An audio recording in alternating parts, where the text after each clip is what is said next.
कड़कड़ाती ठंड में एक औरत बिना पैंट पहने जंगल में जंगली फल तोड़ रही थी।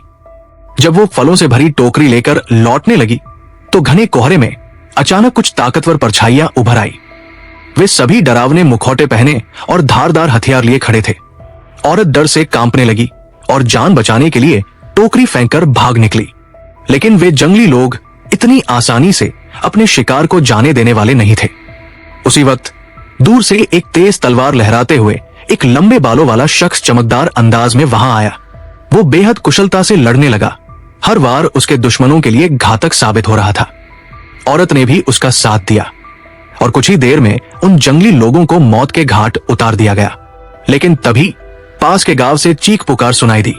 जब वे वहां पहुंचे तो देखा कि पूरा गांव तबाह हो चुका था। अब उनके पास कोई ठिकाना नहीं था। उस बहादुर आदमी का नाम स्पार्टकस था और औरत थी उसकी पत्नी सुरा। यह घटना 73 ईसा पूर्व की है, जब वे लोग थ्रेस नाम के गांव में रहते थे। ये गांव रोमन साम्राज्य के अधीन एक उपनिवेश था। भले ही वे अमीर नहीं थे, लेकिन उनके बीच अटूट प्रेम था। लेकिन इस शांति को रोमन जनरल ग्लैबर की एक मांग ने खत्म कर दिया। ग्लैबर ने आदेश दिया कि थ्रेस के योद्धा रोमन सेना में शामिल हों और ग्रीक सेनाओं के खिलाफ युद्ध करें। हालांकि थ्रेस के लोग रोमनों से नफरत करते थे, लेकिन ग्रीक भी उनके दुश्मन थे।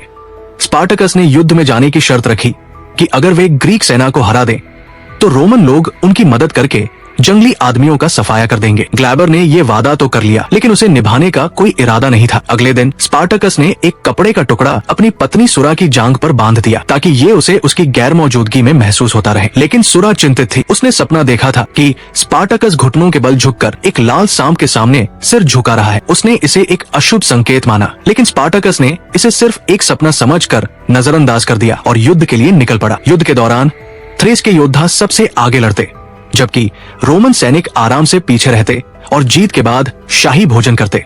यहाँ तक कि उनके पास सुंदर महिलाएं भी होती थी, जबकि थ्रेस के सैनिक बर्फीली ठंड में भूखे प्यासे तड़पते थे। धीरे धीरे इस अन्याय को लेकर विरोध शुरू हो गया। लेकिन जब स्पार्टकस ने अपने साथियों को रोमन सेना के खिलाफ बगावत करने से रोका तो उसकी खुद की सेना के लोगों ने उससे लड़ाई कर ली। ग्लैबर ने इसे एक मौके के रूप में लिया और स्पार्टकस और एक अन्य सैनिक को जासूसी करने भेज दिया। जब वे वापस लौटे तो उन्होंने बताया कि ग्रीक सेना शांत है, लेकिन जंगली आदमियों ने गांवों पर हमला करना शुरू कर दिया है। उन्होंने रोमन सेना से अनुरोध किया कि वे पहले गांवों को बचाएं, लेकिन ग्लैबर ने इसे अनसुना कर दिया। वो केवल ग्रीक सेना को हराकर अपना पद बढ़ाना चाहता था। जब अगली सुबह ग्लैबर ने थ्रेस के सैनिकों को युद्ध के लिए तैयार होने को कहा तो स्पार्टकस ने उसकी आज्ञा मानने से इनकार कर दिया। उन्होंने फैसला किया कि वे रोमन सेना के लिए नहीं लड़ेंगे, बल्कि अपने गांव को बचाने लौटेंगे। इससे गुस्साए ग्लैबर ने उन पर हमला करने का आदेश दे दिया। युद्ध छिड़ गया, लेकिन स्पार्टकस और उसके लोगों ने सभी रोमन सैनिकों को हरा दिया। एक घायल रोमन सैनिक भागकर ग्लैबर को चेतावनी देने चला गया, लेकिन स्पार्टकस ने दूर से भाला फेंककर उसे मार गिराया। अब उनके पास ज्यादा वक्त नहीं था, उन्हें जल्दी से भागना था। उन्होंने ग्लैबर को जिंदा छोड़ने का फैसला किया, लेकिन यही दयालुता आगे चलकर उसके लिए सबसे बड़ी भूल साबित हुई। जब वे अपने गांव पहुंचे तो देखा कि जंगली आदमियों ने हमला कर दिया था और सब तबाह हो चुका था।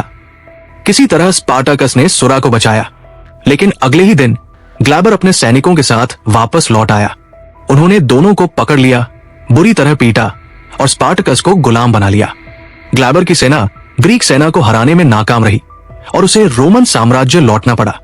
अपनी हार का दोष वो स्पार्टकस और थ्रेस के सैनिकों पर डालना चाहता था, इसलिए उसने स्पार्टकस और उसके साथियों को रोम के भव्य कोलोसियम में मौत की सजा सुनाई। भीड़ के सामने रोमन योद्धा एक एक कर थ्रेस के सैनिकों को मौत के घाट उतारते गए।